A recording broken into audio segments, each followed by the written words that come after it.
Olá, hoje no Momento Saúde o nosso tema são as fases do desenvolvimento infantil.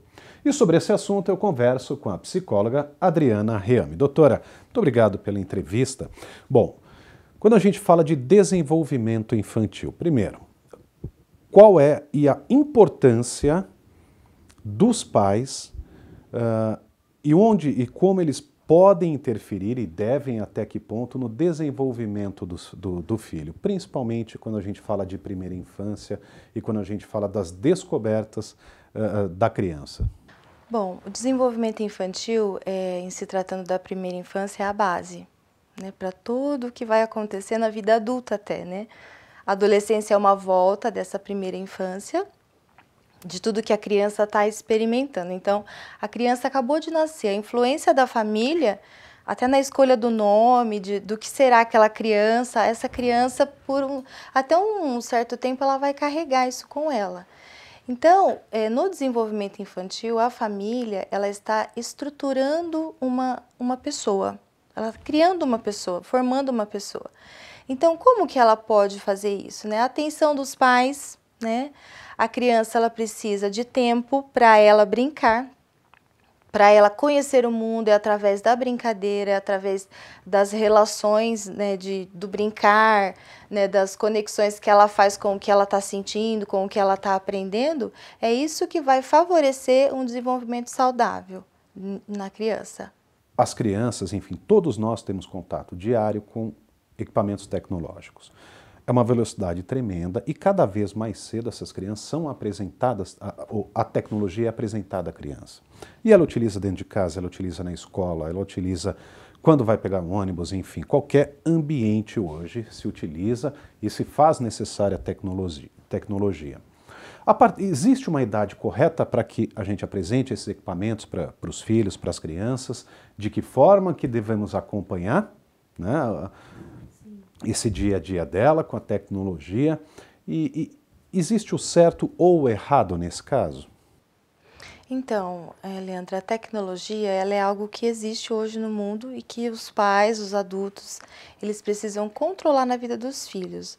Não dá para retirar, porque até a demanda de brinquedos, tudo tem algo eletrônico, né? Tem sim que colocar um tempo, né? Videogame, por exemplo, que hoje é o que mais se vê a criança fazendo, né? Internet, tem que se colocar assim na rotina diária, em toda a dinâmica familiar, aquele tempo que é o horário de brincar com aquilo, o horário de interagir com pessoas também. Né? Porque a criança, quando ela brinca com o brinquedo, ela tem aquele aprendizado particular dela, mas ela precisa da interação com uma outra criança também.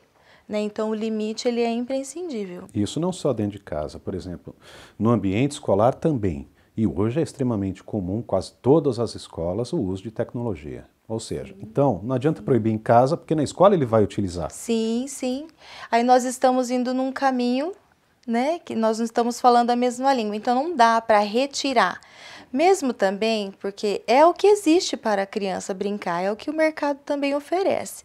É o que eles falam, é o que eles conversam, jogou tal coisa e compara, mas a relação do tempo, ela é importante.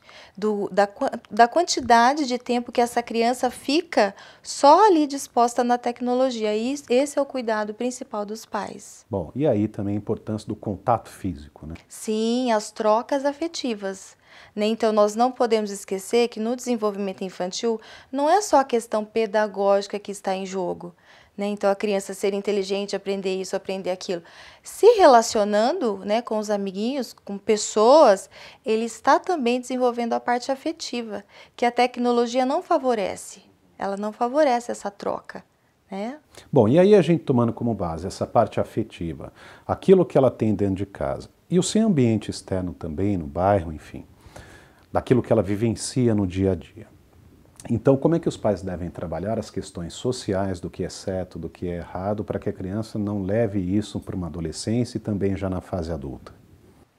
Então, a criança, Leandro, ela precisa sempre ser sinalizada num contexto social. Então, o que é que sinaliza para a criança no ambiente que ela está?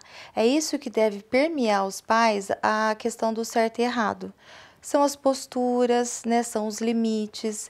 Claro que dentro de cada fase, né, da criança, mas você vai moldando a criança para essa cultura, entende? Nesse relacionamento social. Bom, então aquilo muito do que ela vê dentro de casa, ela vai levar para a parte externa também. Sim, ela leva porque a criança carrega um processo de imitação. Até ela se constituir como um sujeito, ela vai imitar.